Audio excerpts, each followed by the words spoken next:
What is Christian patriotism? Is it biblical? And how should believers understand the war with Iran? All of that is coming up. Stick with us.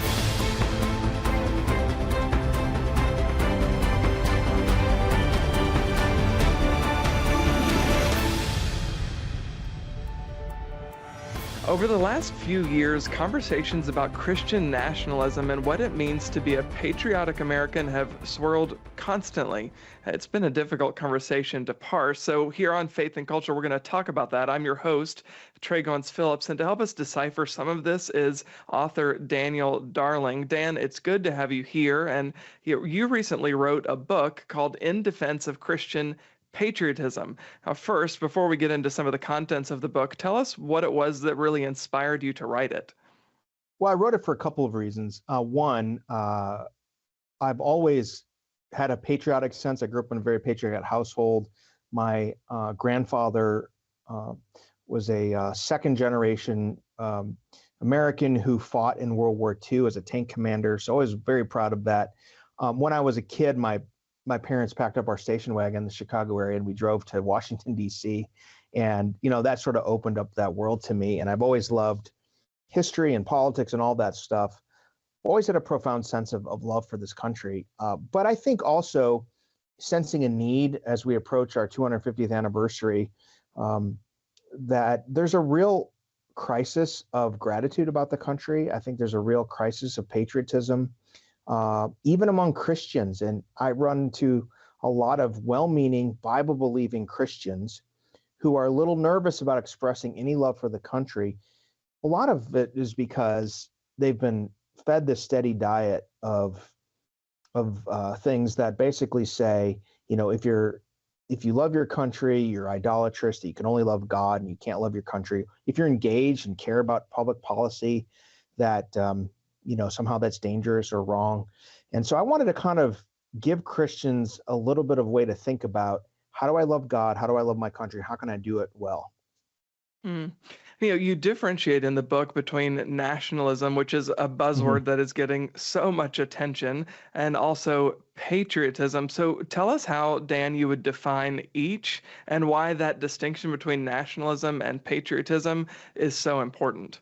Yeah, I really don't love the term nationalism because it's become, as you know, a pejorative to be used by the left against anybody who, like me, like you, we love our country, we love God, we have desires for what we'd like to see our country be. We understand our country has Christian influence and roots. So I don't like that. It's been wielded as a pejorative that way. But I do think there is a subset of people who are dissatisfied with the way things are and feel like maybe the Constitution is not workable, not a good idea. We need to have some sort of state church or theocracy or something like that. And of course, I believe in the Constitution. I think the founders were wise. And as a Baptist, I believe that Christians should be engaged in public policy, that the country has a profound Christian influence and roots. But we don't want the government to tell people how to believe or what to believe, or we don't want them to have that kind of power. So I differentiate there. But I want to give people a place to land to say, if you love the country, if you're deeply patriotic, if you care about the country, if you want to roll up your sleeves and get involved, that doesn't make you a Christian nationalist. That doesn't make you dangerous. And you can do that in a way that's rightly ordered with your love for God. And there are a lot of people, to your point about the United States being founded on biblical Judeo-Christian principles.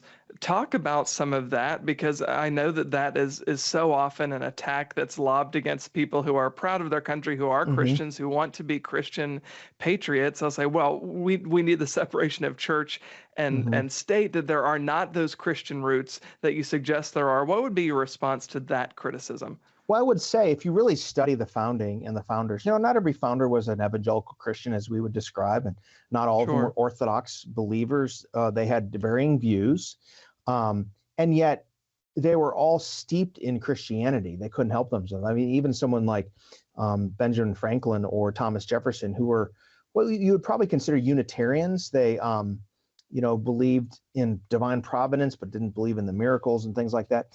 They appreciated Christianity. They talked about providence.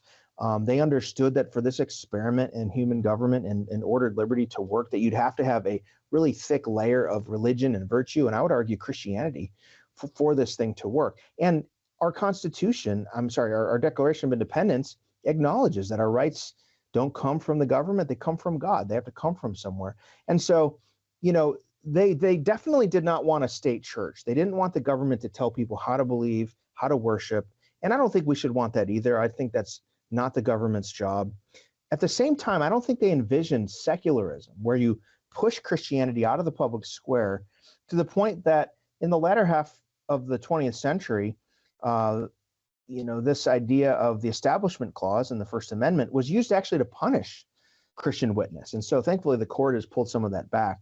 So we shouldn't be afraid to say, yeah, our laws have a moral basis, and to have our leaders and politicians who are Christians to express that. That's not nationalism. That's not dangerous. It's actually in keeping with American tradition. I mean, if you look through a lot of our history, many of our leaders on both sides of the aisle acknowledge the Christian roots of America. I mean, if you read FDR's prayer before D-Day, it's really steeped in Christian language. For this to work, for ordered liberty to work, you have to have a moral basis. Richard John Newhouse said this about 40 years ago in his book, The Naked Public Square, but there's no such thing as a naked or neutral public square. Something will fill that. The founders understood this. I don't think we should be ashamed of that. And when we talk about the Christian roots of the country, we shouldn't be shy about that at all. Mm. Would you say that in order really to live out the freedoms that are laid out in our Declaration and then enshrined in our Constitution, that you need to have a moral framework? It seems Absolutely. like the founders envisioned, to your point, all of us being Bible believers in the country, or Christians, people who believed in a God. So talk a little bit about that. Yeah, the founders understood that not every citizen would be a Christian, and they wanted to protect. They worked this out even as the states were thinking through establishment and disestablishment. They wanted to work that out. But they understood not everyone would be a Christian, or a Christian in the way they envisioned. Even some of the Baptist forefathers talked about liberty for Jewish people and Muslims and all that kind of stuff, freedom to worship. And yet they really understood that there's a basic moral truth. And I would argue that is revealed, as we would see, in natural law, where God has revealed a lot of truth in creation that can be accessed, but even by people who don't necessarily believe the Bible. There's a basic moral truth. And if you lose that, you don't have a basis for laws and for legislation. People say, well, you can't legislate morality. Well, every law is an expression of morality, right? So the founders really understood that. And if you lose that moral center, if you lose that moral core, things turn to chaos. They turn to moral anarchy. And, for America to flourish, yes, we need to pass good laws. We need to be involved. We need to elect good leaders. But really, we need spiritual and moral renewal. And Christians should pray earnestly for that. Yeah, absolutely. Well, speaking of things we ought to pray for, in our next segment, I want to talk to you, Dan, about the operation unfolding against Iran. I think that's something that as Christians we ought to be informed about and be praying for, of course. So we're going to finish at a quick break, but everybody stick with us. We'll be right back with more Faith and Culture.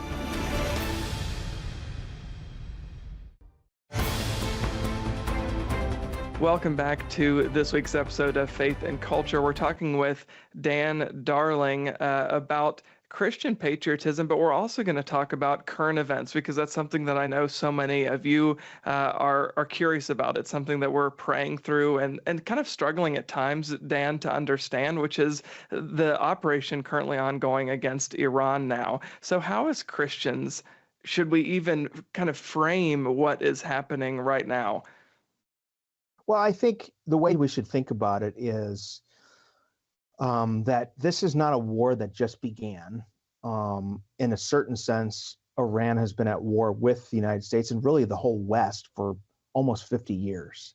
Ever since the overthrow of the Shah back in the latter part of the 20th century, the 70s.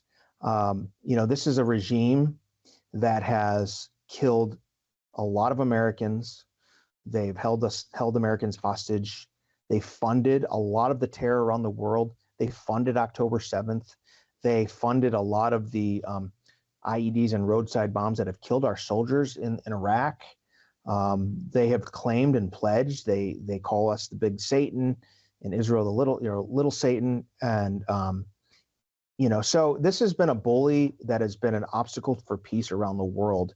And so on one level, we really should, in some ways, celebrate the demise of a wicked ruler that not only terrorized his neighbors, but terrorized his own people, kept women under subjugation, had no religious liberty.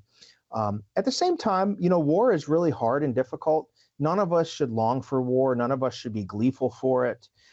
We should be sober-minded. I think the president and his team are appropriately sober-minded. We know that Trump is not eager for war, but sometimes understands you have to take action to actually bring about peace. I'm encouraged by the coalition of Arab nations that have come alongside us. I don't think I've ever seen anything like this, where the Arab nations and Israel and the United States are really, in a sense, united, and Europe, it seems like. But war is hard and difficult. We should pray for a successful conclusion to the war, that perhaps Iran will have a regime there that maybe they won't be as democratic as we would like, but at least a little bit more like that might have human rights and freedom. Pray for the Christian movement in Iran. I think I saw someone say there's several million evangelical Christians that have been really living out their faith in an oppressive country. And Iran has historic Christian roots. And so we should pray for a return of that. And pray for the people of Iran, pray for its neighbors, pray for peace. We also need to pray for Israel. They're a target here. Iran has been lobbing missiles every day. Israelis are on bomb shelters. And so, and ultimately pray for the president and his team to make wise decisions as they execute this war. Yeah, absolutely. Well, I think this is a good time to mention too to our audience that CBN News, CBN has been doing a lot of work to share the gospel in the country of Iran, a lot of times clandestinely sharing the gospel. So if you want to learn more about that or even contribute to the effort, you can go to cbn.com and get more information on that. And Dan, another thing that I wanted to ask you is, per our earlier segment, we were talking about really the moral compass that the United States was founded on. And when it comes to operations like this, efforts to topple who was by pretty much every possible metric, the Ayatollah Khomeini, one of the most evil and sinister leaders I think that the world has ever seen. What role and responsibility does the United States have, not just to lead militarily, but ultimately to lead morally? That's a great question. Most Christians throughout history have subscribed to some version of what's called just war theory, and I won't elaborate on that for your audience in an academic sense, but it basically says that, the government does bear the sword at times to reward good and punish evil. Good governments will not allow their people to be attacked and preyed upon. But just war says, is this a just cause? Is there a chance of victory here? And the way we conduct ourselves in that war matters. We don't intentionally target civilians and all those kinds of things. The U.S. Is the world superpower. We do have a responsibility in the world. I think the idea that we can just sort of put our head in the sand and pretend this world doesn't exist is just not realistic, because the world is interconnected and all those problems eventually come home. Now, I do think we can't be the world's policeman. We can't go everywhere and solve every problem. We shouldn't, because the first responsibility for the president and Congress and all are their own citizens.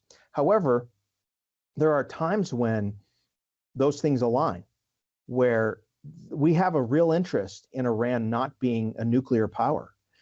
We have a real interest in them not having nuclear weapons that could reach our cities or that could hurt our soldiers at bases around the world. We have a real interest in the Middle East having peace for trade and flourishing and all those kinds of things. And so every decision like this to go into conflict has to be weighed very carefully. Just because it's a just cause doesn't mean we should get involved. Just because we can do something doesn't mean we should. I think the president and his team have appropriately deliberated. We've been reading for months that they've been weighing this decision. He has heard from all sides. He's got people in his cabinet that are more hawkish on this. He's got folks who are a little bit concerned. It's good to have both so that you really understand the stakes. But Mm. I do think it was the right decision. But we do need to pray for the unfolding of it, and that they can get a good regime that can work with us, and that people would be cared for. So it's very complex, and we really need to pray that this resolves well and the conflict ends sooner rather than later. And another piece, Dan, to the complexity of this is the expansion of anti-Semitism around the world, Mm-hmm. but also this anti-Israel sentiment that we're seeing in the U.S., particularly amongst younger conservatives. Mm-hmm. So this is a two-part question I want to ask you is, one, what do you think is driving that? And two, what do you think the solution to that is? That's a great question. I'm dismayed as you are by the rising anti-Semitism. After the horror of October 7th, you would have thought the world would rally to Israel, and there was a point where they did, but immediately also there's this huge, massive backlash to Israel. The victims who have been, persecuted and attacked for all of their history. I expect anti-Semitism from the left now, sadly, because it used to be bipartisan. Support for Israel used to be bipartisan. The left has really become, for the most part, anti-Israel, with a few exceptions like John Fetterman and others. What I'm really dismayed by is to see portions of the right embrace this. And on one hand, I'm very, very dismayed by folks like Tucker and others who are spreading this. It's very distressing. It's very wrong. Christians should stand against it. And I think it threatens to not only hurt Israel and hurt Jewish people, but hurt the conservative movement. On the other hand, I'm optimistic at the width and depth of conservative opposition to this.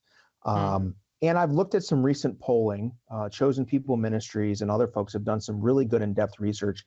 And it shows that when it comes to at least evangelicals are still strongly supportive of Israel and the right to exist. But I think we have to continue to share with the next generation why Israel has to exist. And I think first, there's a shared spiritual heritage with Christians. I think secondly, the enemies of Israel are the enemies of the West. And, those who want to destroy the West and our way of life first come after Israel, and then they come after us. So just saying that they first come for the Saturday people, and then they come for the Sunday people. They first come for the Jews, and they come for the Christians. And that's true. And so Christians, it's incumbent for us to stand up for them. People have different views of eschatology, different views of the end times. That's been the case for all of church history. But that doesn't mean that you turn your back on Israel. And I still do think God has promises for Israel. And whether you believe that or not, when you look at the situation, it's really not a two sides thing. I think the just and right and noble thing is to stand up for them. They're the only democracy in that part of the world. If you understand the history after the Holocaust, that Jewish people could not trust their host countries to protect them after World War II. So this is where Zionism began with, they need their own place, their own country. So I just think, Christians need to stand up against this. I think it's a cheap and easy way to get page views and clicks to take this anti-Israel position. But I think it's wrong. I think it's wicked. And hopefully our leaders will have the institutional fortitude to stand against it. I've been surprised. I know the president has a lot of flaws, but he has been good on Israel and good for Israel and is working really strongly with them. And I've seen other leaders as well, but let's hope that continues. Yeah, absolutely. Like this is an all important issue, as you said, Dan, no matter where you fall on the theological spectrum, this is an important issue and one that we as Christians ought to be raising our voices about. So it's important to discuss this. And we're going to fit in a quick break, but we'll be right back with more Faith and Culture. Everybody stick with us.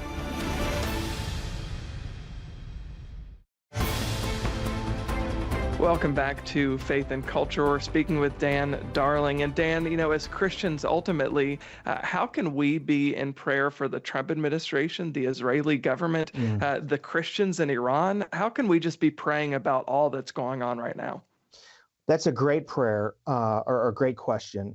First of all, we need to pray for the president and Congress that God would give them wisdom and that they would have good influences around them and good people in their ear, and unwise voices would not be in their ear. We know from Scripture that God moves in the hearts of kings like he moves rivers. So pray for them. Pray for Congress. Pray for Republicans and Democrats that they would lead wisely and lead well in these complicated times. We need to pray for revival and renewal in our country, and spiritual revival and renewal. Pray for unity. I know we all have different beliefs and systems. We should stand up for those, but we should also pray that we can have civic unity that we need in America. I also think we should pray for the church. I don't think there's, the church is as important now as it's ever been. And we have the message of hope, the message of eternal life, the message that Christ is making all things new. People are scared, they're nervous, they're worried, and we have the message that of hope. So we need to pray for them and, pray ultimately that we can get peace in Iran. And I pray that God gives them a season of liberty and freedom, that the gospel can pour into that nation, church planting and evangelism. Wouldn't that be incredible to see? What if in 10, 15 years, Iran is like a hub of gospel activity around the Middle East? That would be incredible. Yeah, absolutely. Look, amen to all of that. The book is In Defense of Christian Patriotism by Daniel Darling. You can get that wherever you get your books. Dan, I so appreciate you being willing to come on today. Well, thank you for having me, Tré, and just love the great work you're doing, the great work CBN is doing here and around the world. Awesome. Thank you so much again for being here. Everybody stick with us. We'll be right back to wrap up this week's episode.